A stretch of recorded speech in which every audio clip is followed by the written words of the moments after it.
계집녀나 군인이냐? 근데 머리가 왜 이래? 한 간부가 무시했던 여성이 해병대 여자 사령관이었습니다. 자신의 구역에서 왕처럼 군림하던 해병대 중령이 진짜 왕을 만나 영혼까지 털리는 전율의 참교육 이야기입니다. 여러분들은 어디에서 계시고 어떤 일들을 하고 계신가요? 항상 행복한 일 가득하시길 바랍니다. 구독과 좋아요를 해주시면 더 좋은 사연으로 보답하겠습니다. 경상북도 포항의 하늘은 며칠째 잿빛이었다. 억수같이 쏟아지는 장대비가 형산강을 넘실거리게 만들었고 해병대 제1사단 7연대 3대대의 연병장은 거대한 진흙늪으로 변해 있었다. 악, 악, 악. 빗소리를 뚫고 병사들의 비명이 들려왔다. 연병장 한 구석 진흙탕 속에 머리를 박고 있는 수십 명의 해병들. 그들의 붉은 명찰은 진흙에 뒤덮여 보이지 않았다. 목소리 봐라. 춥냐? 배고파?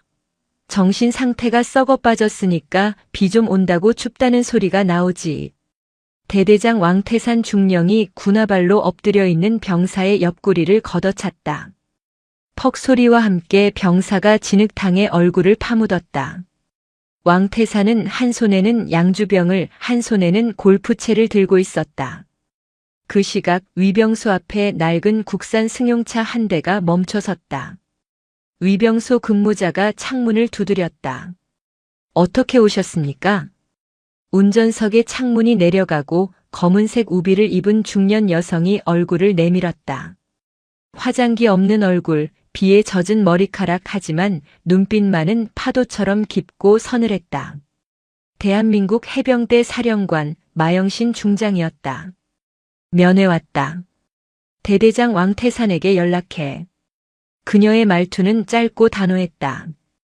위병소 근무자는 그녀를 위아래로 훑어보았다. 비에 젖은 우비 차림의 아줌마가 감히 대대장의 이름을 함부로 부르다니. 아줌마, 여기가 어딘 줄 알고 반말입니까? 지금 면회 시간 아닙니다. 차 돌리세요. 왕태산에게 전해. 마영신이 왔다고. 이 아줌마가 진짜. 야, 빨리 차 빼. 근무자가 소총을 고쳐 매며 위협적으로 나왔다. 그때 빗속을 뚫고 검은색 군용 지프차 한 대가 위병소로 달려왔다. 왕태산의 차량이었다. 그는 술기운이 오른 붉은 얼굴로 차에서 내렸다. 어떤 미친년이 남의 부대 앞에서 행패야. 왕태산은 비틀거리며 마영신에게 다가왔다. 그는 마영신의 얼굴을 확인하고는 기가 차다는 듯 헛웃음을 터뜨렸다. 뭐야? 웬 아줌마가? 야, 너냐? 내 이름 부른 게? 마영신은 차에서 내려 빗속으로 걸어 나왔다. 그녀는 왕태산을 똑바로 응시했다. 자네가 왕태산 중령인가? 자네? 이 여편네가 돌았나? 야, 내가 누군 줄 알아? 나 귀신 잡는 해병대 대대장이야. 어디서 굴러먹던 아줌마가 감히 내 이름을 불러? 왕태산은 골프채로 마영신의 어깨를 툭툭 쳤다. 아들이 여기서 복무하나 보지. 징징거리는 거 들어주러 왔나 본데 해병대는 그런 곳 아니야. 남자가 되려면 처맞기도 하고 구르기도 하는 거지.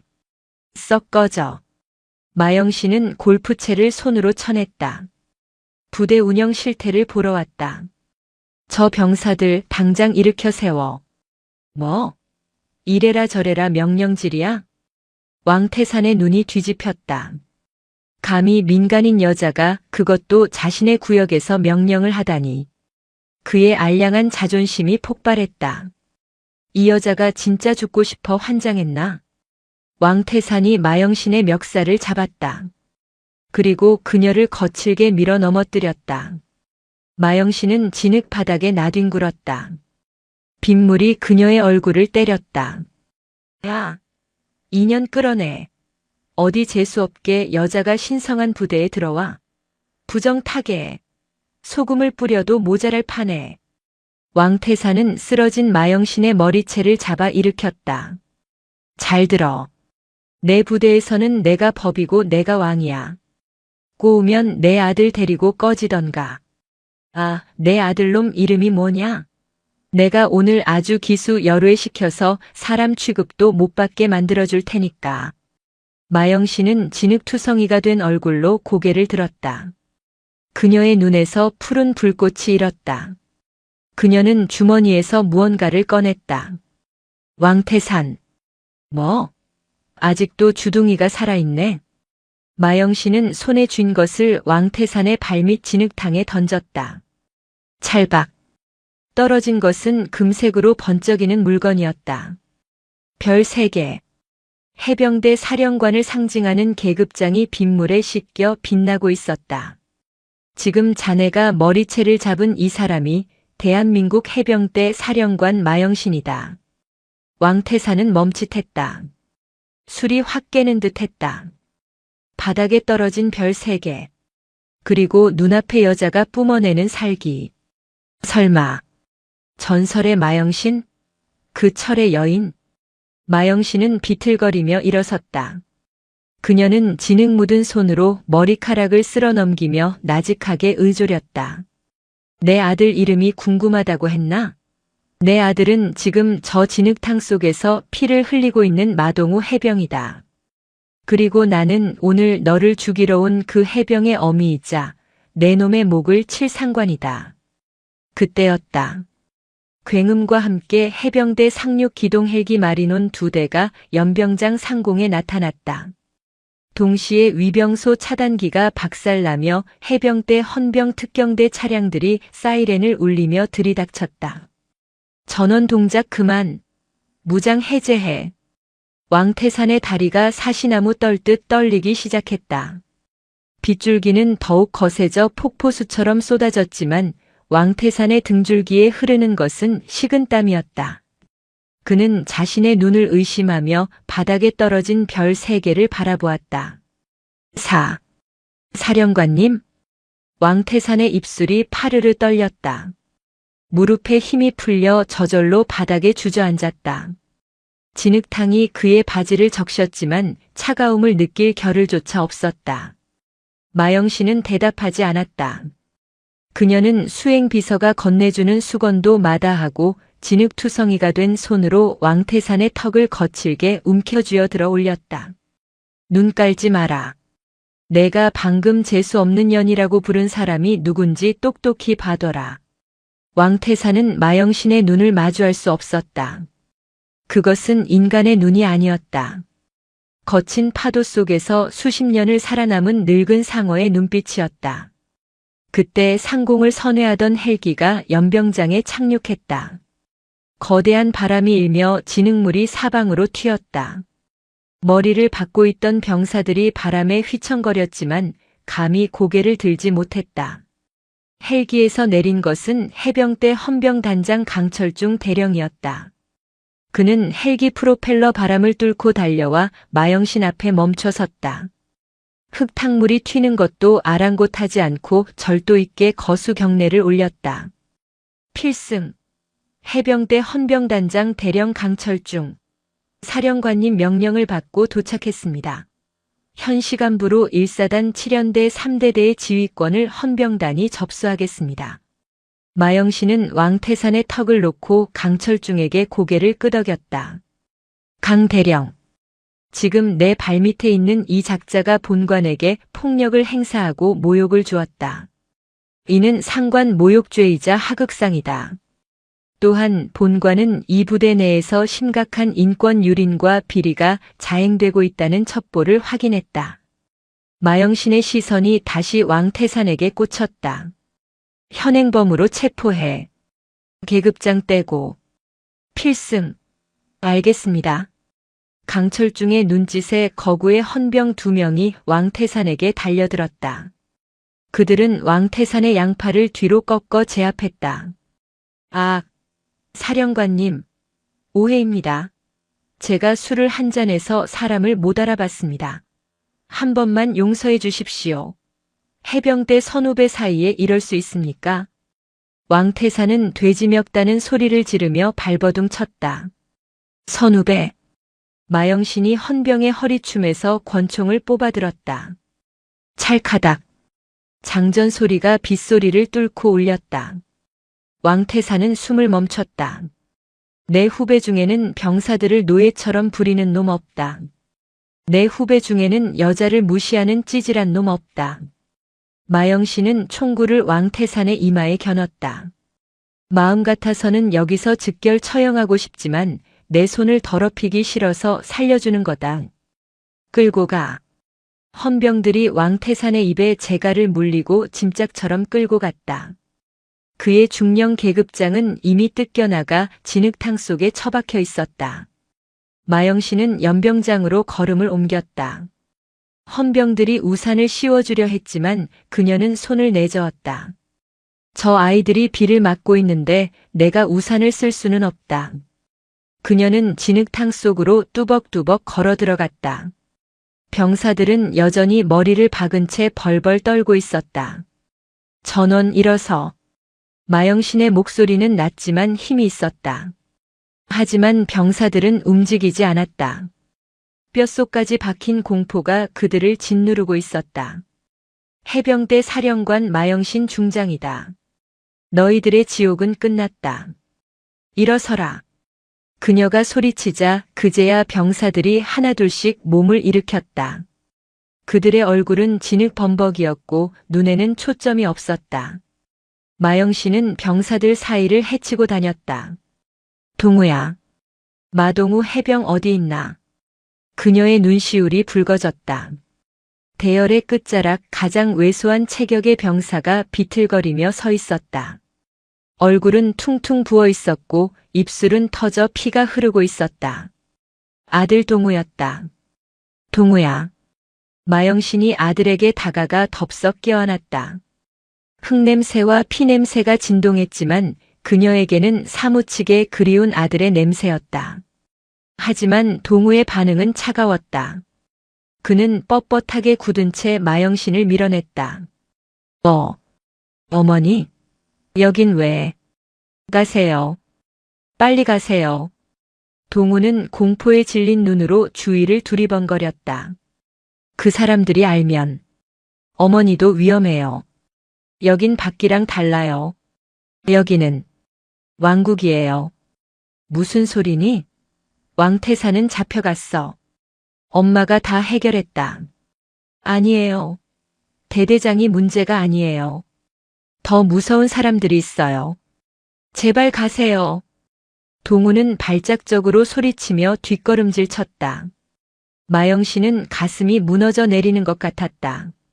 아들은 단순히 맞아서 아픈 게 아니었다. 영혼이 파괴되어 있었다. 그때 강철중 대령이 다급하게 달려왔다. 사령관님, 대대장실을 수색하던 중 비밀 금고를 발견했습니다. 그런데 그 안에 상상도 못할 물건들이 있습니다. 마영신은 눈물을 닦고 다시 냉철한 지휘관의 표정으로 돌아왔다. 뭐가 나왔나? 마약입니다. 그리고 포항 시내 유흥업소들의 상납 장부와 사단장 직인이 찍힌 비자금 내역서가 나왔습니다.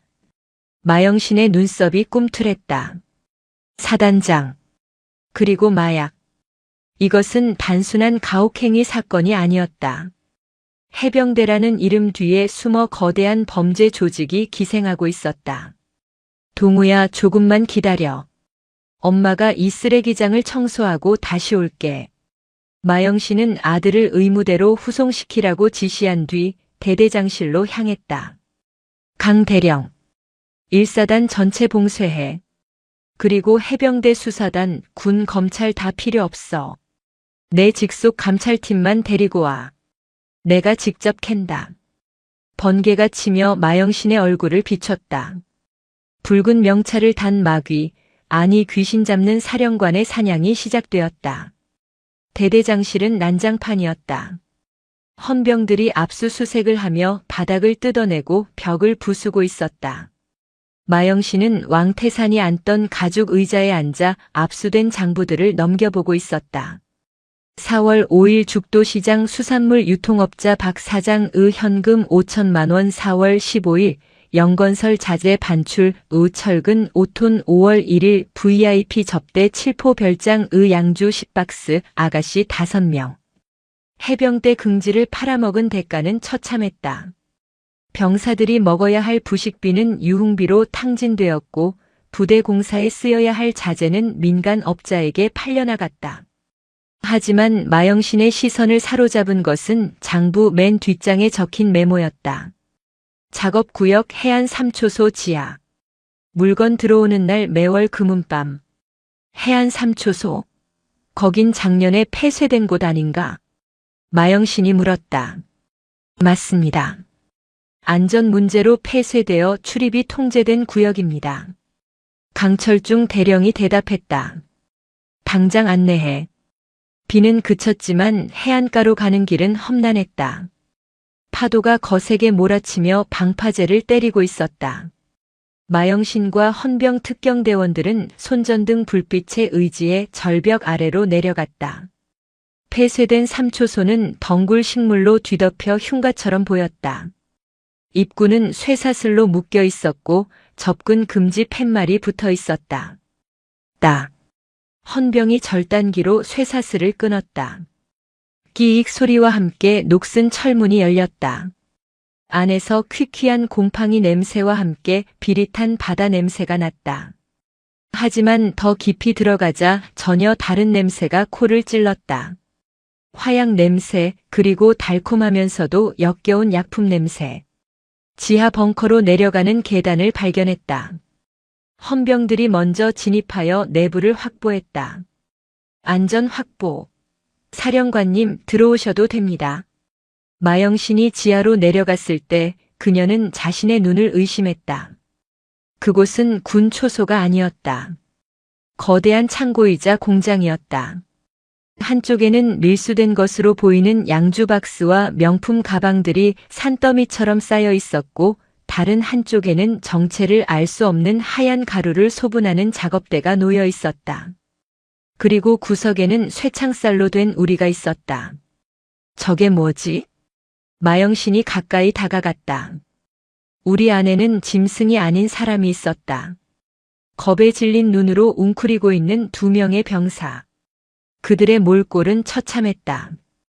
옷은 찢겨 있었고 몸 곳곳에는 담배빵 자국과 채찍질 자국이 선명했다. 살려주세요. 잘못했습니다. 병사들은 마영신을 보고도 왕태산의 부하인 줄 알고 빌었다. 세상에. 마영신은 입을 틀어막았다. 병사들을 이곳에 가두고 밀수품 운반과 마약 포장 작업을 시킨 것이다. 말을 안 들으면 고문하고 굶기고 짐승처럼 다룬 것이다. 이게만도 못한 새끼들. 마영신의 분노가 임계점을 넘었다. 그때 벙커 안쪽 사무실에서 전화벨이 울렸다. 왕태산이 쓰던 직통 전화기였다. 발신자 표시등이 깜빡거렸다. 마영신은 천천히 수화기를 들었다. 여보세요. 수화기 너머에서 중후한 하지만 짜증 섞인 남자의 목소리가 들려왔다. 어이 왕중령. 물건 준비 다 됐나? 오늘 밤 배 들어온다. 이번엔 서울에서 오신 차관님 목도 따로 챙겨놔야 해. 실수하면 알지? 차관. 국방부 차관. 마영신은 차가운 미소를 지었다. 꼬리를 잡으러 왔는데 몸통의 냄새를 맡았다. 죄송하지만 왕중령은 지금 못 받습니다. 제가 대신 받아도 되겠습니까? 누구야? 너 누구야? 상대방이 당황하며 소리쳤다. 나? 포항 앞바다 귀신이다. 너희들 잡으러 온. 마영신은 수화기를 전화기에 내리쳐 박살냈다. 와장창 소리와 함께 플라스틱 조각이 튀었다. 그녀는 뒤를 돌아 헌병들에게 명령했다. 여기 있는 거 싹 다 찍어. 먼지 하나까지 증거 남겨. 그리고 저 병사들 최고급 병실로 옮겨서 치료해. 누가 건드리면 내가 그놈 손모가지를 자른다고 전해. 마영신은 벙커를 빠져나와 거친 파도가 치는 밤바다를 바라보았다. 국방부 차관. 아주 재미있게 됐군.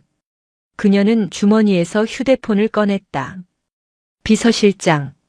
내일 아침 전군 주요 지휘관 회의 소집해. 안건은 해병대 해체 검토라고 적어. 그래야 똥파리들이 몰려들 테니까. 마영신의 눈빛이 번뜩였다. 그녀는 이제 해병대를 지키기 위해 해병대를 부수기로 결심했다. 썩은 살을 도려내지 않고는 새살이 돋을 수 없기 때문이다. 밤바다의 파도 소리가 마치 포효하는 용의 울음소리처럼 들렸다. 복수의 서막이 올랐다. 포항 해군병원 특실의 공기는 무겁게 가라앉아 있었다. 창밖으로 들려오는 파도 소리는 평화롭기보다 으르렁거리는 짐승의 숨소리 같았다. 마영신은 병상 옆 보조 의자에 앉아 잠든 아들 마동우 해병의 얼굴을 내려다보았다. 불과 반년 전 어머니처럼 멋진 해병이 되겠습니다라며 입대하던 날에 씩씩했던 청년은 온데간데 없었다. 퉁퉁 부은 눈두덩이, 터진 입술, 그리고 앙상하게 드러난 쇄골. 링거 바늘이 꽂힌 손등에는 담배로 지진 듯한 둥근 화상 자국이 선명했다. 마영신의 손이 부들부들 떨리며 아들의 손등 위 허공을 맴돌았다. 만지면 부서질까 아플까 차마 닿지 못했다. 동우가 앓는 소리를 내며 눈을 떴다. 흐릿한 초점이 천장을 배회하다 마영신에게 닿았다. 순간 동우의 동공이 지진이 난 듯 흔들렸다. 그는 반사적으로 이불을 머리끝까지 끌어올리며 몸을 웅크렸다. 동우야, 엄마야. 괜찮아. 여기는 병원이야. 오지 마세요. 죄송합니다. 제가 잘못했습니다. 소리 안 낼게요. 때리지 마세요. 이불 속에서 새어나오는 목소리는 처절했다. 그것은 대화가 아니라 살려달라는 비명이었다. 마영신은 억장이 무너지는 것 같았다. 동우야, 엄마 보라고. 왕태산은 잡혀갔어. 헌병들이 지키고 있다고. 마영신이 이불을 걷어내려 하자 동우는 발작하듯 비명을 질렀다. 기수 열외. 저는 없는 사람입니다. 투명 인간입니다. 말 걸지 마세요. 기수 열외. 마영신은 그 단어를 듣는 순간 얼어붙었다. 해병대라는 집단이 가진 가장 잔인하고 은밀한 형벌. 선임은 후임 취급을 안 하고 후임은 선임을 선임 대접 안 하며 부대원 전체가 한 사람을 유령 취급하는 집단 따돌림. 그것은 육체적인 폭력보다 더 끔찍하게 영혼을 파괴하는 짓이었다. 그때 병실 문이 드르륵 열렸다. 필승. 사령관님 안녕하십니까? 느글거리는 목소리와 함께 들어온 남자는 7연대 주임원사 구말수였다. 그는 한 손에 과일 바구니를 다른 한 손에는 봉투를 들고 있었다. 겉으로는 사람 좋아 보이는 웃음을 짓고 있었지만 눈빛은 뱀처럼 차갑게 빛나고 있었다. 누가 들어오라고 했나? 마영신이 차갑게 쏘아붙였다. 아이고, 우리 동우가 걱정되어서 왔습니다. 제가 동우를 아들처럼 아꼈거든요. 사령관님 아드님인 줄 알았으면 더 잘 챙겼을 텐데 왕 대대장이 워낙 불같은 양반이라 제가 말릴 틈도 없었네요. 구원사는 뻔뻔하게 병상으로 다가갔다. 그가 다가오자 동우의 몸이 사시나무 떨듯 떨리기 시작했다. 구원사는 짐짓 안타까운 표정으로 동우의 어깨를 툭 쳤다. 동우야, 행보관님 왔다. 몸은 좀 어떠냐? 쯧쯧. 그러게 평소에 눈치 좀 챙기지 그랬냐? 친구 따라 강남 간다고 괜히 휩쓸려서 이 고생이냐? 그의 말 속에는 가시가 있었다. 친구 따라 강남 간다. 그것은 경고였다. 죽은 친구 이야기를 꺼내지 말라는 무언의 협박. 마영신이 자리에서 벌떡 일어났다. 손 치워. 예. 저는 그냥 격려 차원에서 내 아들 몸에 그 더러운 손 대지 말라고 했다. 마영신의 기세에 구원사가 멈칫하며 손을 거두었다. 그리고 아들처럼 아꼈다? 아들처럼 아끼는 놈을 기수 열외시켜서 투명 인간 취급하나? 자네가 주도했나? 구원사의 표정이 순식간에 굳어졌다. 그는 들고 있던 과일 바구니를 탁자 위에 쿵소리 나게 내려놓았다. 사령관님 말씀이 지나치십니다. 저희 부사관들은 부대 관리를 위해 최선을 다했을 뿐입니다. 그리고 구원사가 목소리를 낮춰 마영신에게 한 걸음 다가왔다. 이 바닥 좁습니다, 사령관님. 왕 대대장 하나 잡는다고 끝날 일이 아닙니다. 저 위에 성골의 어르신들이 이 상황을 아주 불편해하십니다. 적당히 합해 보시고 덮으시죠. 동우 의가사 제대시켜드릴 테니까. 성골회. 해병대 출신 고위 장성과 정재계 인사들로 구성된 비밀 사조직. 그들이 해병대를 자신들의 사유물처럼 주무르고 있다는 소문은 무성했지만 실체가 드러난 적은 없었다. 마영신은 허탈한 웃음을 터뜨렸다. 합의? 의가사 제대? 그녀는 구원사가 가져온 봉투를 낚아채 그 면전에 흩뿌렸다. 봉투 안에서 현금 다발이 쏟아져 나왔다. 5만 원권 지폐들이 병실 바닥을 어지럽게 뒤덮었다. 이 돈으로 가서 수의나 맞춰 입어라. 내 놈 장례식 때 입을 옷이니까. 에이, 이 여자가 진짜. 구원사가 본색을 드러내며 얼굴을 붉혔다. 당신 후회할 거야. 여자가 사령관 자리에 앉으니까 해병대 기강이 다 무너지는 거라고. 밑바닥에서부터 끓어오르는 분노를 감당할 수 있을 것 같아? 그때였다. 이불 속에 숨어있던 동우가 갑자기 이불을 걷어차고 일어났다. 그는 링거줄이 뽑혀 피가 튀는 것도 아랑곳하지 않고 구원사에게 달려들었다. 으악! 죽어버려. 동우는 구원사의 목을 조르며 짐승처럼 울부짖었다. 그동안 억눌려왔던 공포가 사리로 변해 폭발한 것이다. 동우야, 안 돼. 마영신과 헌병들이 달려들어 동우를 떼어냈다. 구원사는 캑캑거리며 바닥을 기었다. 너희들 다 죽었어. 두고 봐. 구원사는 도망치듯 병실을 빠져나갔다. 마영신은 헐떡거리는 아들을 품에 안았다. 동우는 마영신의 품에서 오열했다. 어머니, 우석이, 제 친구 우석이, 걔네들이 죽였어요. 바다에 던졌어요. 그런데 실종이라고, 탈영이라고. 동우의 입에서 터져나온 진실은 참혹했다. 한 달 전 야간 해안 경계 작전 중이었다. 동우의 동기인 정우석 해병은 왕태산과 구원사가 민간업자와 밀수품을 거래하는 현장을 목격했다. 그들은 우석을 입막음하기 위해 집단 구타했고 기절한 우석을 산채로 바다에 수장시켰다. 그리고 동우에게는 입 열면 너도 똑같이 만들어주겠다며 기수 열외를 시킨 것이다. 증거가 있어요. 동우가 떨리는 목소리로 속삭였다. 우석이가 그날 밤 근무 서기 전에 헬멧에 소형 영상 기록 장치를 켜놨었어요. 그 헬멧 제가 숨겨놨어요. 어디에? 부대 취사장 뒤편 음식물 쓰레기 처리장.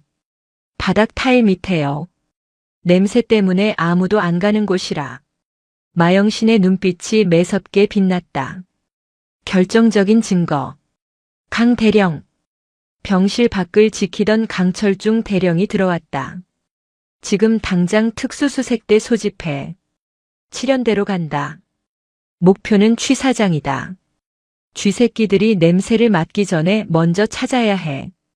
마영신은 아들의 피 묻은 손을 닦아주며 나직하게 약속했다. 동우야, 엄마가 그 헬멧 반드시 찾아올게. 그리고 우석이 차가운 바다에서 건져 올려줄게. 약속한다.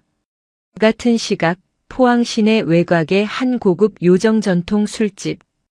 은은한 가야금 소리가 울려 퍼지는 밀실에 거물들이 모여 있었다.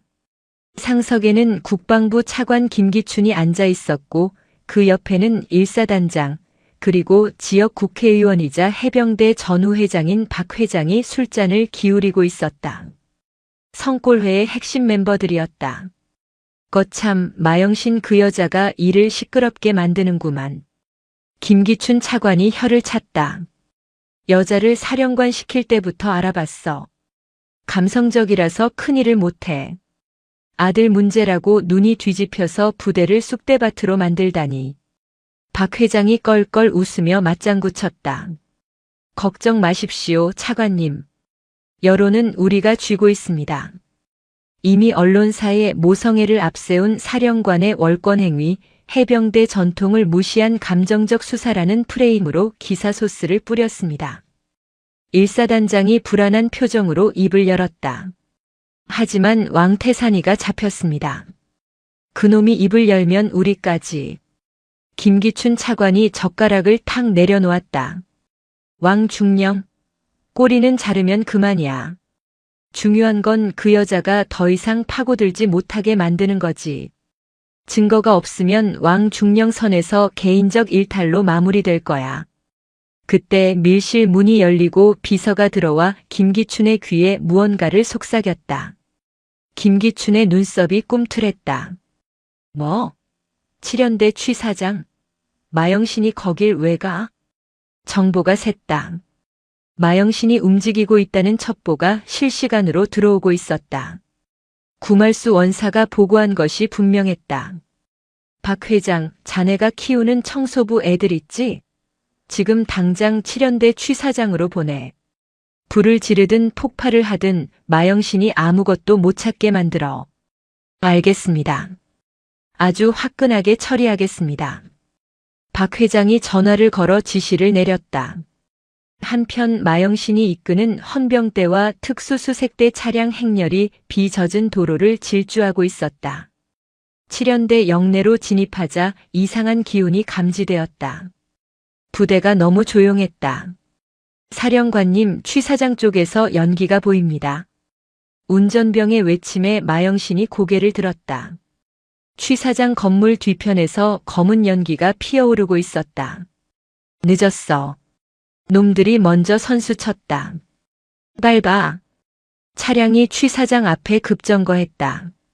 건물은 이미 화염에 휩싸여 있었다. 검은 복면을 쓴 사내들이 뒷문으로 빠져나와 승합차에 올라타고 있었다. 저놈들 잡아. 강철중 대령과 특수수색대원들이 승합차를 향해 달려들었다. 승합차는 대원들을 치고 달아나려 했다. 강 대령이 권총을 뽑아 타이어를 향해 발사했다. 탕! 탕! 타이어가 터지며 승합차가 화단으로 처박혔다. 수색대원들이 달려들어 복면 쓴 사내들을 끌어내 제압했다. 하지만 마영신의 관심은 오직 취사장 뒤편이었다. 불길이 거세게 타오르고 있었다. 안 됩니다. 못 들어갑니다. 부관이 말렸지만 마영신은 젖은 모포를 뒤집어 쓰고 불길 속으로 뛰어들었다. 비켜. 내 아들이 말한 곳이야. 쓰레기 처리장은 악취와 매연으로 가득 차 있었다. 불길이 벽을 타고 타올랐다. 마영신은 바닥을 기었다. 바닥 타일 밑. 세 번째. 그녀는 뜨거워진 타일을 맨손으로 뜯어냈다. 손톱이 깨지고 지문이 타들어가는 고통이 느껴졌지만 멈출 수 없었다. 타일 아래 작은 공간이 드러났다. 그곳에 있었다. 비닐에 꽁꽁 싸매진 낡은 헬멧 하나. 찾았다. 마영신이 헬멧을 품에 안는 순간 천장의 배관이 터지며 불붙은 잔해들이 쏟아져 내렸다. 사령관님. 강철중이 불길을 뚫고 들어와 마영신을 덮쳤다. 쾅! 하는 소리와 함께 건물의 일부가 무너져 내렸다. 잠시 후 연기 속에서 두 사람이 걸어 나왔다. 마영신의 군복은 불에 그을리고 찢어졌지만 그녀의 품에 안긴 헬멧만은 멀쩡했다. 그녀는 헬멧에 달린 소형 영상 기록 장치 액션캠을 떼어냈다. 붉은 불빛이 희미하게 깜빡이고 있었다. 아직 살아있었다. 강 대령. 이놈들 단순한 깡패가 아니다. 군사 훈련을 받은 놈들이다. 제압된 복면 사내들을 보니 짧은 머리에 근육질 몸매, 몸에 새겨진 앵카 문신들이 보였다. 박 회장이 관리하는 전역 해병대원들로 구성된 사설 용역 깡패들이었다. 감히 해병의 이름을 달고 증거를 없애려고 방화를 저질러 마영 씨는 헬멧을 부관에게 넘기며 차갑게 명령했다. 지금부터 전시 상황에 준한다. 1사단 내 모든 통신 차단하고 외부 출입 전면 통제해.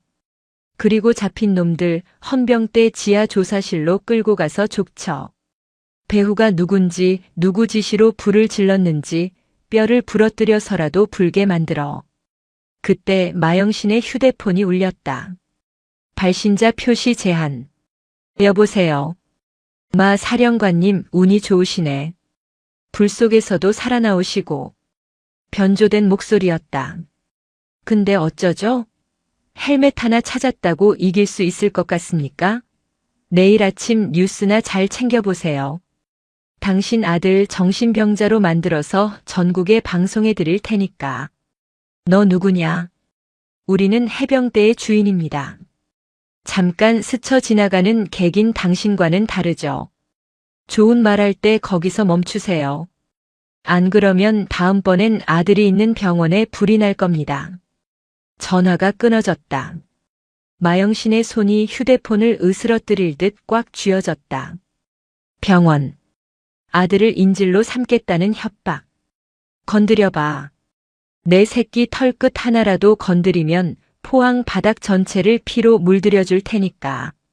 마영신은 불타는 취사장을 등지고 섰다. 그녀의 그림자가 거대하게 일렁였다. 다음 날 아침 대한민국이 발칵 뒤집혔다. 주요 언론사들이 일제히 자극적인 헤드라인을 쏟아냈다. 최초 여성 해병대 사령관, 아들 감싸기 논란 강압 수사로 인한 부대 마비, 해병대 장병들 불만 고조 마동우 해병, 입대 전부터 우울증 알았다. 조작된 진단서 유출. 성골회의 반격이었다. 그들은 여론을 조작해 마영신을 무능하고 감정적인 지휘관으로 몰아갔고 피해자인 동우를 정신질환자로 매도했다. 사령관실. TV 뉴스를 보던 마영신이 리모컨으로 화면을 꺼버렸다. 참모들이 고개를 숙이고 있었다. 사령관님, 국방부 장관님 호출입니다. 지금 당장 서울로 올라오시랍니다. 해임 건의안이 올라갔답니다. 참모장이 조심스럽게 보고했다. 해임? 누구 맘대로. 마영신은 자리에서 일어나 정복 상의를 벗어던지고 얼룩무늬 전투복으로 갈아입었다. 나는 오늘 서울 안 간다. 내가 갈 곳은 따로 있어. 그녀는 어젯밤 헬멧에서 복구한 영상 파일을 빔 프로젝터에 연결했다. 화면 속에 흔들리는 밤바다와 절벽이 나타났다. 그리고 뚜렷하게 들리는 목소리들. 왕중령, 이거 너무 많은 거 아니야? 배 가라앉겠어. 민간업자. 걱정 마. 내가 다 손 써놨어. 어이, 거기 병사 새끼들. 빨리빨리 안 날라? 왕태산. 그리고 화면 구석에 무언가를 보고 놀란 우석의 얼굴이 비쳤다. 거기 누구야? 잡아. 화면이 심하게 흔들리고 우석이 구타당하는 장면, 그리고 왕태산이 누군가와 통화하며 예, 차관님. 처리하겠습니다. 라고 말하는 육성까지 고스란히 담겨 있었다. 이걸로 왕태산과 차관의 연결고리는 확인됐다. 하지만 이걸로는 부족해. 차관을 잡으려면 그가 돈을 받았다는 직접적인 증거가 필요해. 그때 헌병단장 강철중이 들어왔다. 사령관님, 제보자가 나타났습니다. 제보자? 왕태산의 운전병이었던 전역자입니다. 왕태산이 차관에게 뇌물을 전달할 때마다 운전을 했답니다. 차계부와 블랙박스 영상도 가지고 있다고 합니다. 지금 어디 있나? 포항 시외버스 터미널 근처 모텔에 숨어 있습니다. 무서워서 밖을 못 나오고 있답니다. 당장 데리러 가. 내가 직접 간다. 마영신은 지휘봉 대신 KO 권총을 허리에 찼다. 포항 시내 도로. 마영신이 탄 지휘 차량과 헌병 호송 차량이 사이렌을 울리며 달리고 있었다. 그런데 터미널 사거리에 진입하는 순간 어디선가 덤프트럭 한 대가 신호를 무시하고 헌병 차량의 측면을 들이받았다. 쾅! 엄청난 굉음과 함께 헌병 차량이 도로 위를 몇 바퀴 굴러 전복되었다. 매복이다. 마영신이 소리쳤다. 곧이어 검은색 세단 3대가 나타나 마영신의 차량을 포위했다. 차에서 내린 건장한 사내들이 쇠파이프와 야구방망이를 들고 달려들었다. 대낮에 도심 한복판 테러였다. 문을 잠가. 지원 요청해. 운전병이 다급하게 무전을 쳤지만 통신이 먹통이었다. 재밍 전파 방해 장치를 쓴 것이다. 깡패들이 마영신의 차량 유리를 때려 부수기 시작했다. 쨍그랑. 강화 유리에 금이 가기 시작했다. 사령관님, 위험합니다. 운전병이 권총을 꺼내려 했지만 깨진 창문 사이로 들어온 쇠파이프에 맞아 기절했다. 마영신은 침착하게 호흡을 가다듬었다. 그녀는 평생을 전쟁터에서 보냈다. 고작 깡패 몇 명에 겁먹을 그녀가 아니었다. 그녀는 품에서 붉은색 호각을 꺼냈다. 해병대 훈련 교관들이 쓰는 찢어질 듯 날카로운 소리를 내는 호각. 삐그. 날카로운 호각 소리가 도로를 갈랐다. 그 소리는 단순한 신호가 아니었다. 그녀가 사령관이기 이전에 수색대 대대장 시절부터 데리고 있던 그녀의 새끼들을 부르는 소리였다. 순간 도로변 건물 옥상과 골목에서 위장복을 입은 사내들이 튀어나왔다. 현역이 아니었다. 해병대 전우회 조끼를 입은 예비역들이었다. 하지만 그냥 예비역이 아니었다. 마영신이 과거 지휘했던 수색대 출신 전우회원들이었다. 누가 우리 누님 건드려. 악, 깡, 악, 깡. 전설적인 마영신 키즈들이 도로로 쏟아져 나왔다. 그들의 손에는 강목과 진압봉이 들려 있었다. 저 새끼들 다 쓸어버려. 예비역 해병들이 깡패들을 덮쳤다. 수적으로도 기세로도 압도적이었다. 훈련받은 살인 병기였던 그들이 깡패들을 제압하는 데는 3분도 걸리지 않았다. 도로는 순식간에 정리되었다. 깡패들은 바닥에 널브러져 신음했고 예비역 해병들이 마영신의 차를 둘러싸고 경계 태세를 갖췄다. 차 문이 열리고 마영신이 내렸다. 이마에서 피가 흘러내려 붉은 명찰을 적셨지만 그녀는 닦지 않았다. 고맙다 후배님들. 필승. 사령관님 무사하십니까? 전우 회장이 거수 경례를 했다. 덕분에 살았다. 하지만 아직 끝난 게 아니다. 놈들이 전쟁을 걸어왔으니 나도 예의를 갖춰줘야지. 마영신은 전복된 헌병 차량에서 기어나온 강철중 대령을 부축해 일으켰다. 강 대령. 전군 비상 소집해. 1사단 전 병력 완전 무장으로 연병장에 집합시켜. 예. 전 병력 말입니까? 그래. 이제 법이고 나발이고 없다. 내 방식대로 해병대 방식대로 밀어버린다. 마영신은 피 묻은 손으로 붉은 호각을 다시 목에 걸었다. 내 아들을 건드리고 내 부하들을 다치게 하고 내 해병대를 모욕한 데가 아주 톡톡히 치르게 해주지. 오후 2시 포항 1사단 연병장에는 1만 명의 해병이 도열했다. 붉은 명찰의 물결이 끝도 없이 펼쳐졌다. 단상에 선 마영신은 마이크를 잡았다. 해병대 전 장병에게 고한다. 지금부터 우리는 내부의 적을 섬멸하러 간다. 적은 외부에 있지 않다. 우리 안에 숨어 우리의 피를 빨아먹는 기생충들을 잡으러 간다. 딸을 자는 남고 겁나는 자는 떠나라. 악, 악, 악. 1만 명의 함성이 포항 땅을 뒤흔들었다. 마영신은 선두 장갑차에 올랐다. 목표는 칠포 해안별장. 국방부 차관이 숨어있는 그곳이다. 진격. K1 전차와 KAAV 상륙 돌격장 갑차들이 굉음을 내며 부대 정문을 박차고 나갔다. 거침없는 붉은 파도가 악인들을 덮치러 가고 있었다. 포항 7포 해수욕장 인근 절벽 위에 자리 잡은 호화별장 해룡제. 국방부 차관 김기춘의 은밀한 아지트이자 성골회의 회합 장소인 이곳은 평소라면 파도 소리와 갈매기 소리만이 들리는 고요한 곳이어야 했다. 하지만 지금 이곳은 지옥의 입구가 되어가고 있었다. 쿠광, 쿠구구궁. 땅이 울렸다. 지진이 아니었다. 수십 톤의 강철 덩어리들이 아스팔트를 지시기는 소리였다. 별장 경비를 맡고 있던 사설 경호원들과 관할 경찰서장은 공포에 질린 얼굴로 정문 밖을 바라보았다.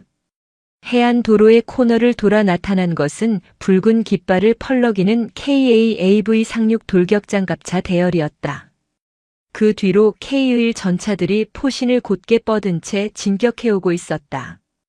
굉음과 매연 그리고 압도적인 살기가 별장을 포위했다.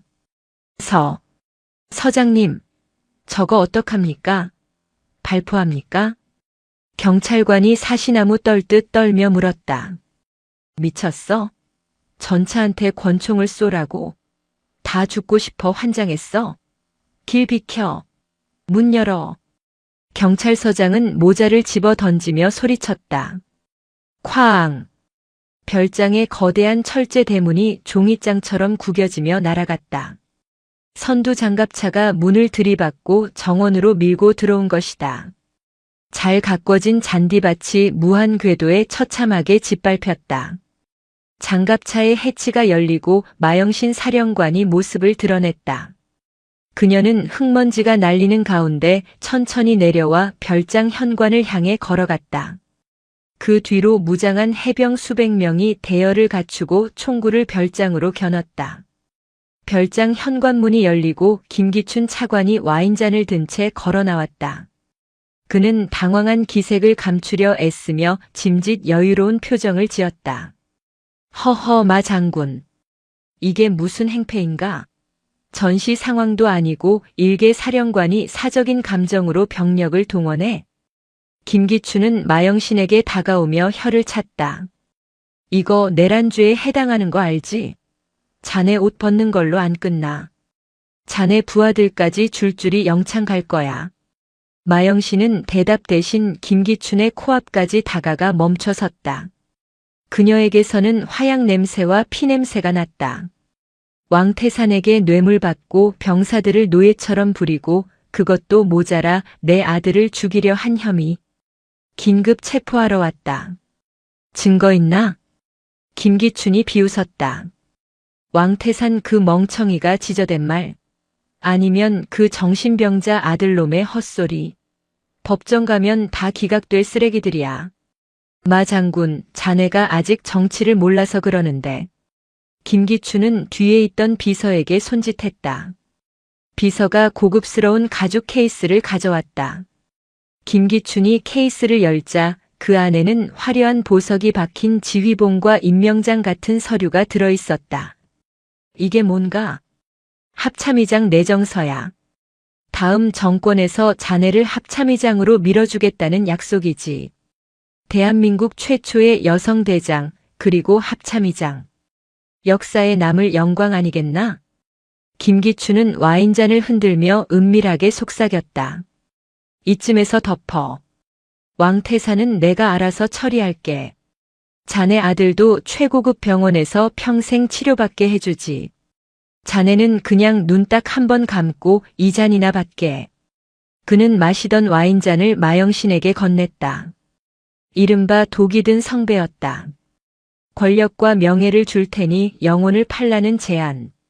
마영신은 그 잔을 물끄러미 바라보았다. 붉은 와인이 마치 병사들의 피처럼 보였다. 합참의장. 좋지. 마영신이 잔을 받아들었다. 김기춘의 입가에 회심의 미소가 번졌다. 역시 마 장군. 대화가 통하는군. 현명한 선택이야. 쨍그랑. 순간 날카로운 파열음이 정적을 갈랐다. 마영신이 와인잔을 바닥이 아닌 김기춘의 머리 옆 기둥에 던져 박살낸 것이다. 붉은 와인이 김기춘의 흰 셔츠와 얼굴에 피처럼 튀었다. 악! 김기춘이 비명을 지르며 얼굴을 감싸쥐었다. 유리 파편이 뺨을 스치고 지나갔다. 어디서 개수작이야? 마영신이 김기춘의 멱살을 잡아 거칠게 밀어붙였다. 나는 똥물이 든 잔은 안 마신다. 그리고 내 꿈은 합참의장이 아니라 내 새끼들이 부끄러워하지 않는 사령관이 되는 거다. 마영신은 뒤따라온 강철중에게 손짓했다. 체포해. 저항하면 사살해도 좋다. 에이, 이 미친년이. 내가 누군 줄 알아. 국방부 차관이야. 대통령 각하랑 형 동생 하는 사이라고. 헌병들이 달려들자 김기춘의 사설 경호원들이 총을 꺼내려 했다. 타타타탕. 마영신의 장갑차 위에 거치된 K의육 중기관총이 불을 뿜었다.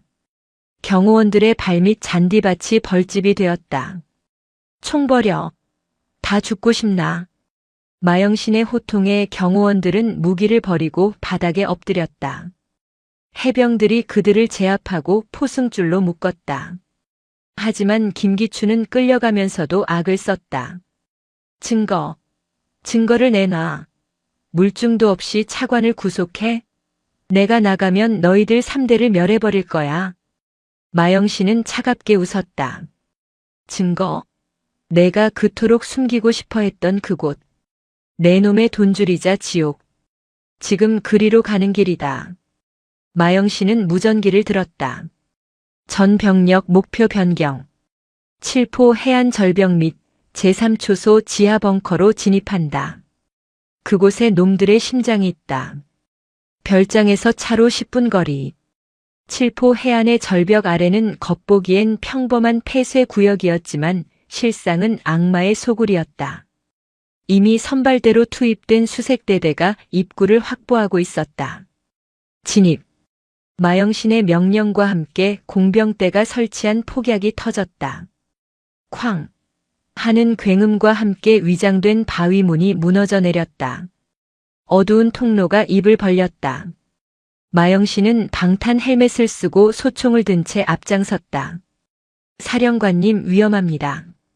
저희가 먼저. 비켜. 내 눈으로 직접 봐야겠어. 지하로 내려갈수록 역한 약품 냄새가 진동했다. 통로는 미로처럼 복잡했고 곳곳에 무장한 용병들이 매복해 있었다. 탕! 탕! 어둠 속에서 총탄이 날아왔다. 마영신은 벽에 몸을 붙이고 응사했다. 섬광탄 투척. 수색대원들이 섬광탄을 던져 넣었다. 번쩍 하는 섬광과 함께 용병들의 비명이 들렸다. 해병들이 순식간에 진입하여 적들을 제압했다. 지하 2층. 그곳의 풍경은 지상 1층의 공장과는 차원이 달랐다. 그곳은 거대한 실험실이었다. 유리병 너머로 침대에 묶인 사람들이 보였다. 군복을 입은 병사들이었다. 그들은 팔에 주사 바늘이 꽂힌 채 거품을 물고 발작을 일으키거나 멍하니 허공을 응시하고 있었다. 이게 다 뭡니까?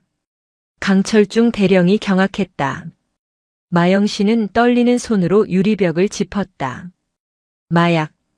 신종 마약을 만들고 있었어. 그리고 그 임상 실험을 우리 병사들한테 하고 있었던 거야. 정신질환 관심병사. 놈들이 병사들을 그렇게 매도했던 이유가 드러났다. 실험 부작용으로 정신이 망가진 병사들을 정신병자로 둔갑시켜 강제 전역시키거나 격리해왔던 것이다. 책상 위에 놓인 차트에는 익숙한 이름들이 있었다. 그 중에는 마영신의 아들 마동우의 이름도 있었다. 피실험자 마동우. 투여 약물 KU99 환각 유도제. 반응 공포심 극대화 기억 혼란. 죽여버릴 새끼들. 마영신의 눈에서 피눈물이 날 것 같았다. 아들이 겪은 환각과 공포는 단순한 트라우마가 아니라 놈들이 주입한 약물 때문이었다. 그때 실험실 안쪽 구석에서 인기척이 느껴졌다. 하얀 가운을 입은 연구원들이 뒷문으로 도망치려다 딱 걸렸다. 그들은 데이터를 삭제하고 서류를 파쇄기에 넣고 있었다. 동작 그만. 해병들이 그들을 덮쳤다. 마영 씨는 파쇄기 앞을 막아서며 전원 코드를 뽑아버렸다. 그리고 찢어지다 만 서류 뭉치를 꺼냈다. 그 서류에는 충격적인 내용이 담겨 있었다. 자금 흐름도, 생산 해안 3초소, 유통 포항시내 폭력 조직 칠성파, 자금 세탁 성골회 장학재단, 최종 수혜자 김기춘 40%, 박 회장 30%. 이것은 단순한 범죄가 아니었다. 국가 권력을 이용해 군인을 희생양으로 삼은 거대한 카르텔이었다. 사령관님, 여기 지하 금고가 있습니다. 한 대원이 소리쳤다. 벽면의 그림 뒤에 숨겨진 대형 금고였다. 폭파해. 시사 폭약이 금고 문을 날려버렸다. 연기가 거치자 드러난 것은 현금 다발이 아니었다. 수백 개의 하드디스크와 USB 그리고 영상 테이프들이었다. 김기춘과 성골회 멤버들이 병사들을 학대하고 마약 파티를 벌이며 뇌물을 주고받는 모든 과정이 기록된 보험용 원본들이었다. 왕태산이 혹시 모를 배신에 대비해 모아둔 것이었다. 이거야. 이걸로 놈들의 목을 칠 수 있어. 마영 씨는 안도의 한숨을 내쉬었다. 하지만 그 순간 벙커 전체가 울리는 경고음이 터져 나왔다. 자폭 시퀀스 가동. 5분 후 폭발합니다. 놈들이 증거 인멸을 위해 자폭 장치를 가동한 것이다. 퇴각. 전원 퇴각하라. 마영 씨는 하드디스크가 든 가방을 둘러매고 소리쳤다. 부상 병사들 먼저 챙겨. 한 명도 남기고 가면 안 된다. 어버. 끌고라도 가. 해병들이 실험실에 갇혀있던 병사들을 들쳐 업고 뛰기 시작했다. 3분. 통로는 아수라장이었다. 붕괴가 시작되어 천장에서 콘크리트 조각이 떨어졌다. 빨리. 뛰어. 마영 씨는 맨 뒤에서 병사들을 독려하며 엄호했다. 1분. 입구가 보였다. 햇빛이 비쳤다. 나가. 뒤돌아보지 말고 뛰어. 마지막 병사가 밖으로 나가는 것을 확인하고 마영신이 몸을 날리는 순간 쾅! 거대한 폭발음과 함께 땅이 솟구쳤다. 벙커가 있던 자리는 거대한 먼지 구름과 함께 함몰되었다. 사령관님, 강철중과 대원들이 흙먼지 속으로 달려들었다. 잠시 후 흙더미 속에서 누군가가 비틀거리며 일어섰다. 마영신이었다. 그녀는 흙투성이가 된 채 하지만 하드디스크 가방만은 품에 꼭 안고 있었다. 살았다. 놈들을 죽일 칼을 살렸어. 그녀는 하늘을 올려다보았다. 맑게 갠 하늘이 야속할 만큼 푸르렀다. 하지만 그녀의 싸움은 아직 끝나지 않았다. 그녀의 곁을 지키던 참모 중 한 명이 슬그머니 뒤로 물러나 어딘가로 문자를 보내고 있는 것을 마영신의 예리한 눈초리가 놓치지 않았다. 부대로 복귀하는 차 안 마영신은 말없이 창밖만 응시하고 있었다. 그녀의 무릎 위에는 벙커에서 확보한 하드디스크 가방이 놓여 있었다. 사령관님, 김기춘 차관은 헌병대 유치장에 수감했습니다. 하지만 변호사들이 들이닥쳐서 석방을 요구하며 난리를 치고 있답니다. 조수석에 앉은 작전 참모 박중령이 보고했다. 그는 마영신이 사령관 취임 초기부터 발탁한 유능한 엘리트 장교였다. 박중령. 예, 사령관님. 자네 아들이 이번에 미국 유학 간다고 했지? 박중령의 어깨가 움찔했다. 네. 그렇습니다. 학비가 만만치 않을 텐데. 군인 월급으로 감당이 되나? 아, 그게. 처가 쪽에서 도움을 좀 주시기로 했습니다. 박중령의 목소리가 미세하게 떨렸다. 마영신은 그 떨림을 놓치지 않았다. 그 처가 쪽 도움이라는 게 혹시 김기춘 차관이 만들어준 성골회 장학금은 아닌가? 차 안의 공기가 순식간에 얼어붙었다. 운전병조차 숨을 죽였다. 사령관님, 그게 무슨... 마영 씨는 품에서 스마트폰을 꺼내 박중령에게 던졌다. 화면에는 벙커에서 발견된 장부 중 한 페이지가 찍혀 있었다. 작전 참모 박민수 중령 정보 제공비 매월 500만 원. 자녀 유학 자금 전액 지원. 어제 내가 취 사장에 간다는 정보 자네가 흘렸지? 오늘 벙커 위치도 자네가 미리 알려줘서 놈들이 자폭 장치를 가동하게 만들었고. 박중령의 얼굴이 사색이 되었다. 그는 떨리는 손으로 문손잡이를 잡았다. 움직이지 마. 마영신이 권총을 꺼내 박중령의 관자놀이에 겨눴다. 뛰어내리면 쏜다. 여기서 죽을래? 아니면 나랑 거래할래? 박중령은 고개를 떨구고 흐느꼈다. 죄송합니다. 정말 죄송합니다. 아이 유학비 때문에. 한 번만 눈 감아주면 진급도 보장해준다고 해서. 진급? 내 놈 때문에 내 아들이, 내 부하들이 죽을 뻔했어. 마영 씨는 방아쇠에 손가락을 걸었다. 마음 같아서는 당장 쏴버리고 싶었지만 그녀는 감정을 억눌렀다. 지금부터 내 명령대로 해. 그러면 군사재판에서 정상 참작되게 해주마. 시키시는 건 뭐든지 하겠습니다. 목숨만 살려주십시오. 지금 당장 김기춘 변호사에게 전화해. 그리고 이렇게 말해. 마영신이 차갑게 지시했다. 하드디스크가 암호화되어 있어서 내용을 확인할 수 없다고. 그리고 내가 오늘 밤 그 암호를 풀기 위해 외부 전문가를 부대 안으로 부를 거라고. 박중령은 시키는 대로 전화를 걸어 거짓 정보를 흘렸다. 그날 밤 12시. 1사단 본청 건물. 사령관실에는 불이 켜져 있었다. 마영 씨는 책상에 앉아 하드디스크를 연결하고 모니터를 응시하는 척하고 있었다. 물론 화면은 켜져 있지 않았다. 그때 창문 밖에서 미세한 소리가 들렸다. 옥상에서 로프를 타고 내려온 침입자들이었다. 검은 옷을 입은 닌자 같은 복장의 암살자들. 김기춘이 보낸 최정의 킬러들이었다. 창문이 소리 없이 열리고 킬러 3명이 방 안으로 침투했다. 그들의 손에는 소음기가 달린 총과 단검이 들려 있었다. 암호는 못 풀었군. 죽어라. 선두 킬러가 마영신의 등을 향해 방아쇠를 당기려는 순간. 철컥. 사령관실의 모든 조명이 켜졌다. 어서 와라. 기다리고 있었다. 의자에 앉아있던 사람은 마영신이 아니었다. 마네킹에 사령관 정복을 입혀놓은 것이었다.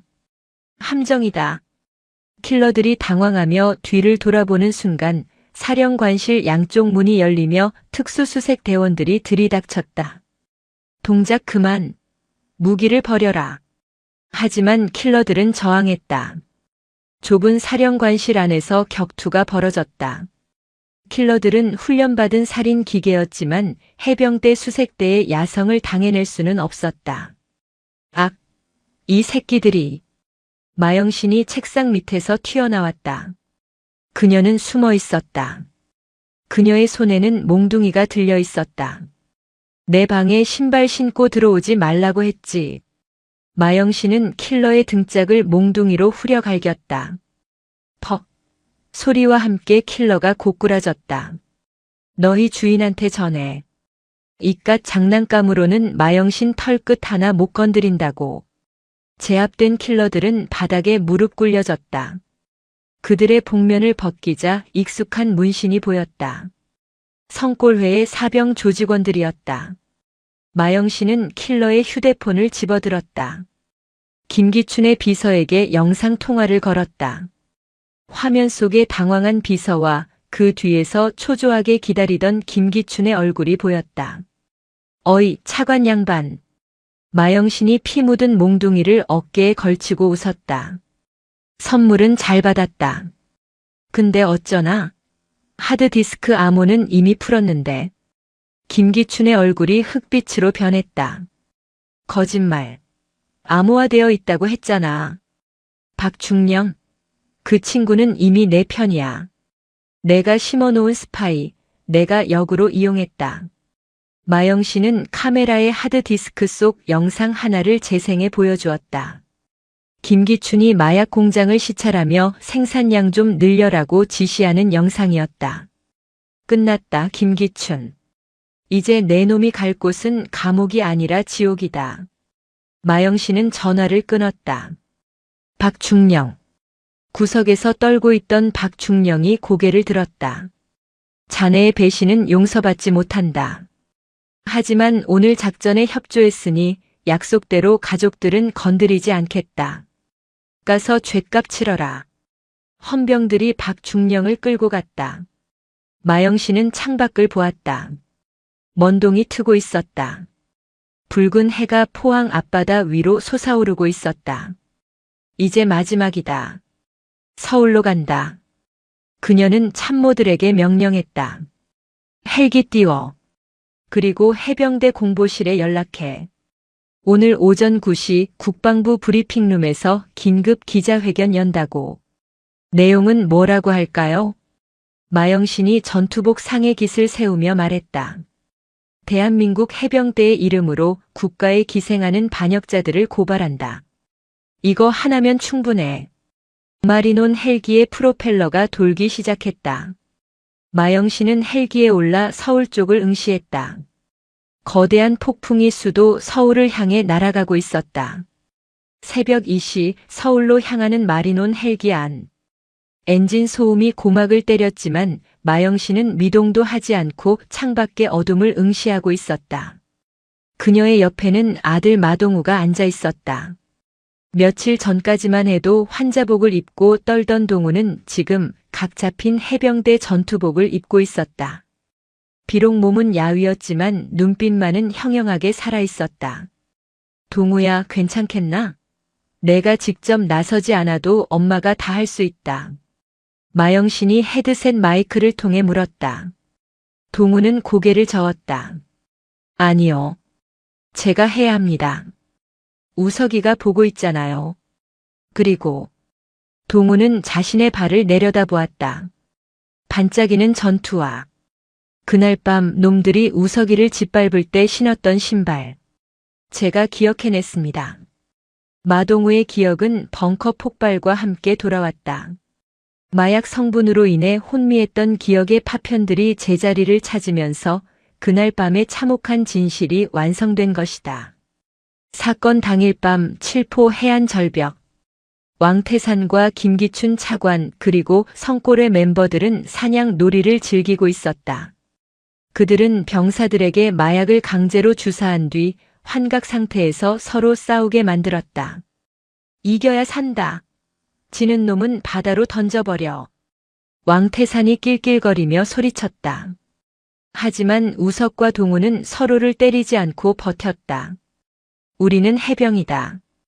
동기를 때릴 수 없다. 우석이 피를 토하며 말했다. 그 모습이 김기춘의 심기를 건드렸다. 재미없군. 왕중령, 자네가 직접 시범을 보여봐. 김기춘의 명령에 왕태산이 다가왔다. 그는 평소 신던 군화가 아닌 붉은색 가죽으로 특별 제작된 사제 전투화, 일명 레드워커를 신고 있었다. 이 새끼들이 감히 차관님 흥을 깨? 왕태산은 붉은 워커발로 우석의 가슴과 머리를 무자비하게 짓밟았다. 퍽, 퍽 하는 소리가 파도 소리에 묻혔다. 우석은 동우를 감싸 안으며 대신 맞았다. 동우야, 너는 살아. 살아서. 그것이 우석의 마지막 말이었다. 왕태산은 축 늘어진 우석을 들어올려 절벽 아래 검은 바다로 던져버렸다. 그리고 공포에 질린 동우에게 다가와 그 붉은 워커를 들이밀며 말했다. 봤지? 이게 권력이야. 너도 입 열면 물고기 밥이 되는 거야. 헬기 안에서 동우는 주먹을 꽉 쥐었다. 그 붉은 워커. 왕태산이 자랑스럽게 여기던 그 신발. 분명히 아직 가지고 있을 겁니다. 그게 결정적인 증거예요. 우석이의 피가 묻어 있을 테니까요. 마영씨는 아들의 손을 잡았다. 거칠어진 아들의 손바닥이 느껴졌다. 그래, 그 신발 엄마가 벗겨주마. 아니, 그 신발을 신은 발목을 잘라서라도 가져오마. 오전 8시. 서울 국방부 청사 앞. 긴장감이 감돌았다. 이미 마영신의 해병대 진격 소식은 뉴스를 통해 전국에 생중계되고 있었다. 시민들은 거리에 나와 마영신을 응원하는 피켓을 들었고 국방부 앞은 취재진으로 인산인해를 이뤘다. 김기춘 차관은 헌병대에서 풀려나 국방부로 복귀해 있었다. 그는 자신의 권력을 이용해 언론을 통제하고 마영신을 정신 이상자로 몰아가는 긴급 브리핑을 준비하고 있었다. 국민 여러분, 마영신 중장은 아들을 잃은 슬픔에 미쳐버렸습니다. 그녀가 제시한 증거들은 모두 조작된 것입니다. 해병대의 명예를 위해서라도 그녀를 파면해야 합니다. 김기춘은 거울을 보며 연습했다. 완벽했다. 그는 자신이 승리했다고 믿었다. 하지만 그는 몰랐다. 진짜 파도가 붉은 명찰을 단 거대한 쓰나미가 머리 위로 덮쳐오고 있다는 것을. 오전 9시. 국방부 대브리핑실. 수백 명의 기자가 모인 가운데 김기춘 차관이 단상에 올랐다. 플래시가 쉴 새 없이 터졌다. 존경하는 국민 여러분. 오늘 저는 참담한 심정으로 이 자리에 섰습니다.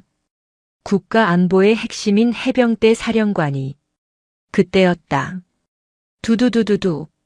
건물 전체를 울리는 헬기 소리가 들려왔다. 유리창이 떨렸다. 뭐야? 무슨 소리야? 기자들이 웅성거렸다. 창밖을 본 기자가 소리쳤다. 헬기다. 해병대 헬기가 국방부 앞마당에 착륙한다. 김기춘의 표정이 일그러졌다. 경비대, 뭐 하는 거야? 당장 막아. 하지만 막을 수 없었다. 국방부 앞마당에 착륙한 마리논 헬기에서 완전 무장한 해병대 특수수색대원들이 쏟아져 나와 경비 병력을 순식간에 제압하고 길을 터주었다. 그리고 헬기에서 마영신 사령관이 내렸다. 정복이 아닌 흙과 그을음이 묻은 전투복 차림이었다. 그녀의 허리에는 권총이, 손에는 하드디스크가 든 가방이 들려 있었다. 그 뒤로 마동우 해병이 절뚝거리며 하지만 당당하게 따라 내렸다. 막아. 문 잠가. 김기춘이 소리쳤지만 브리핑실의 육중한 문이 쾅. 소리와 함께 박살났다. 특수수색대원들이 문을 부수고 들어와 통로를 확보했다. 연기 속에서 마영신이 걸어 들어왔다. 그녀의 등장은 마치 전쟁터의 지휘관이 적진 한복판에 깃발을 꽂으러 온 듯한 압도적인 위압감을 풍겼다. 계속 지져보시지 김기춘. 마영신이 단상으로 올라가 김기춘의 마이크를 낚아챘다. 여기 당신이 말한 조작된 증거를 가져왔다. 마영신은 가져온 하드디스크를 방송 장비에 연결했다. 대형 스크린이 지지직거리더니 이내 선명한 영상이 재생되었다. 칠포 해안 지하 벙커. 마약을 제조하는 공장. 병사들에게 강제로 약물을 주사하는 장면. 그리고 붉은 워커를 신은 왕태산이 우석을 무참히 폭행하고 절벽으로 던지는 장면. 그 옆에서 와인을 마시며 웃고 있는 김기춘의 얼굴. 아! 기자회견장은 충격의 도가니가 되었다. 여기저기서 비명이 터져 나왔다. 생중계로 이 장면을 지켜보던 국민들은 경악을 금치 못했다. 저거 딥페이크야. 조작이야. 요즘 기술이 얼마나 좋은데. 김기춘이 발악하며 소리쳤다. 조작? 마영신이 뒤에 서 있던 동우에게 눈짓했다. 동우가 앞으로 나와 쇼핑백 하나를 단상 위에 쏟아부었다. 투두. 붉은색 가죽 전투화 한 켤레가 떨어졌다. 흙과 핏자국이 말라붙어 검게 변해버린 왕태산의 레드워커였다. 왕태산이 체포될 때 압수한 것을 감식반을 통해 우석의 DNA를 확인한 상태였다. 이 신발에 묻은 피가 누구 것인지 국과수 감정 결과가 여기 있다. 마영신이 서류를 들어보였다. 정우석 해병. 당신들이 죽여서 바다에 버린 그 아이의 피다. 이것도 조작이라고 할 텐가. 김기춘은 더 이상 물러설 곳이 없었다. 그는 품 안에서 소형 권총을 꺼냈다. 이 미친년이 다 죽어. 그는 마영신을 향해 방아쇠를 당겼다. 탕! 총성이 울렸다. 기자들이 비명을 지르며 바닥에 엎드렸다. 하지만 쓰러진 건 마영신이 아니었다. 총알은 마영신의 어깨를 스치고 지나갔다. 피가 튀었지만 마영신은 눈 하나 깜짝하지 않았다. 그녀는 짐승 같은 속도로 김기춘에게 달려들었다. 악! 마영신이 김기춘의 손목을 쳐내 권총을 떨어뜨리게 했다. 그리고 그의 멱살을 잡아 들어 올렸다. 해병은 총알 따위에 쫄지 않는다. 마영신은 김기춘의 안면에 강력한 박치기를 날렸다. 퍽! 하는 소리와 함께 김기춘의 코뼈가 주저앉으며 피가 솟구쳤다. 김기춘이 비틀거리며 쓰러지자 마영신은 그를 제압하고 팔을 뒤로 꺾어버렸다. 으악! 내 팔! 내 팔! 아프냐? 내 새끼들이 당한 고통에 비하면 이건 간지러운 수준이다. 마영신은 바닥에 떨어진 포승줄을 집어들어 김기춘을 능숙하게 묶었다. 돼지 묶듯이 꽁꽁 묶인 김기춘은 바닥에서 버둥거렸다. 그때 국방부 청사 밖에서 사이렌 소리가 울려 퍼졌다. 경찰이 아닌 수도방위사령부 헌병대였다. 대통령의 특별 지시로 김기춘과 관련된 모든 인물을 체포하라는 명령이 떨어진 것이다. 마영신은 숨을 몰아쉬며 단상에서 내려왔다. 어깨에서 피가 흘러 전투복을 적셨지만 그녀는 아들 동우에게 다가갔다. 끝났다, 동우야. 우리가 이겼어. 동우는 눈물을 흘리며 어머니를, 아니 사령관을 바라보았다. 필승. 감사합니다. 사령관님. 동우가 거수경례를 붙였다. 그 뒤로 특수수색대원들이 그리고 현장에 있던 모든 군인이 마영신을 향해 경례를 올렸다. 기자들의 카메라 플래시가 터지는 가운데 피 묻은 전투복을 입은 여성 사령관과 그녀의 아들이 서로를 마주보는 장면은 대한민국 역사에 길이 남을 명장면이 되었다. 계절이 바뀌어 차가운 바람이 부는 겨울이 되었다. 포항 1사단 연병장. 바닷바람이 거세게 불어왔지만 그곳에 모인 수천 명 해병의 눈빛은 뜨거웠다. 김기춘 차관은 사형을 선고받았다. 왕태산은 무기징역, 그리고 성골회 멤버들과 부패한 장성들은 줄줄이 감옥으로 갔다. 해병대 내에 뿌리 깊게 박혀있던 기수 열외와 가혹행위 문화를 척결하기 위한 대대적인 개혁이 단행되었다. 오늘은 해병대 사령관 이취임식이 있는 날이었다. 마영신 중장은 오늘부로 군복을 벗는다. 그녀는 사건의 책임을 지고 스스로 전역을 신청했다. 국민들은 반대했지만 그녀의 뜻은 확고했다. 썩은 물을 퍼냈으니 이제 새로운 물이 흘러야 한다는 것이 그녀의 지론이었다. 단상에 선 마영신은 정복 차림이었다. 가슴에 달린 수많은 훈장보다 그녀의 눈가에 잡힌 주름이 더 영광스러워 보였다. 사랑하는 해병 가족 여러분. 그녀의 목소리가 스피커를 통해 연병장에 울려 퍼졌다.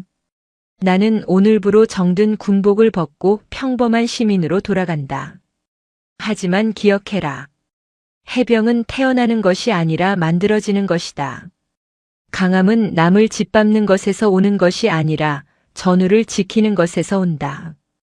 그녀는 잠시 말을 멈추고 연병장의 도열한 병사들을 하나하나 눈에 담았다.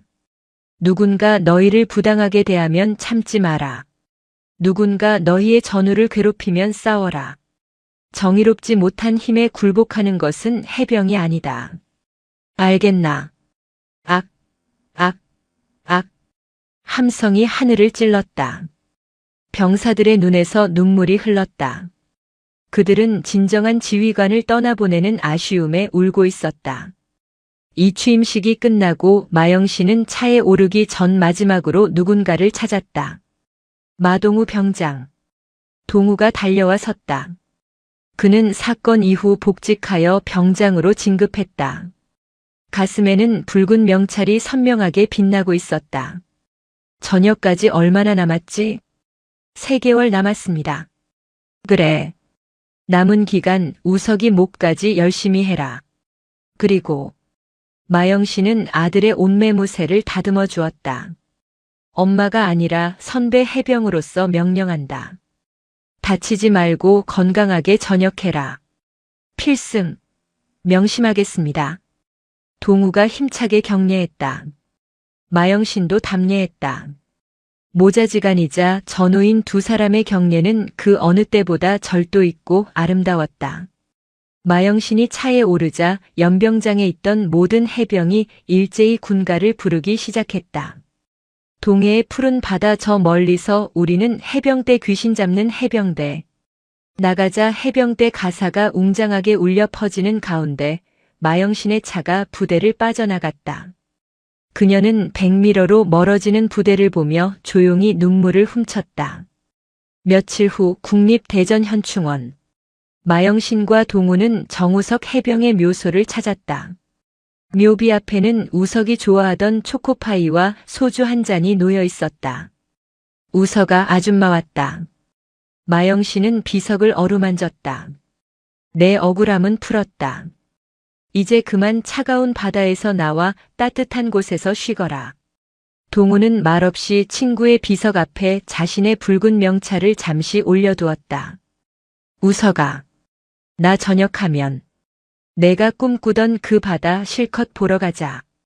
그때까지 잘 있어라. 바람이 불어와 낙엽을 날렸다. 하지만 그 바람은 더 이상 춥지 않았다. 혹독한 겨울을 이겨내고 피어난 봄꽃의 향기를 머금고 있었다. 마영신은 아들의 어깨를 감싸 안으며 묘역을 내려왔다. 저녁은 뭐 먹을래? 엄마가 김치찌개 끓여줄까? 어머니, 김치찌개는 너무 짜서 싫습니다. 그냥 짜장면 먹으러 가시죠. 이 녀석이 주는 대로 먹을 것이지. 투닥거리며 걸어가는 2사람의 뒷모습 위로 따스한 햇살이 쏟아졌다. 전설적인 귀신 잡는 사령관 마영신의 이야기는 끝났지만 그녀가 남긴 정의와 용기의 불씨는 대한민국 해병대의 가슴속에 영원히 붉은 명찰처럼 새겨질 것이다. 오늘도 요지경 사연을 잘 들어주셔서 감사합니다.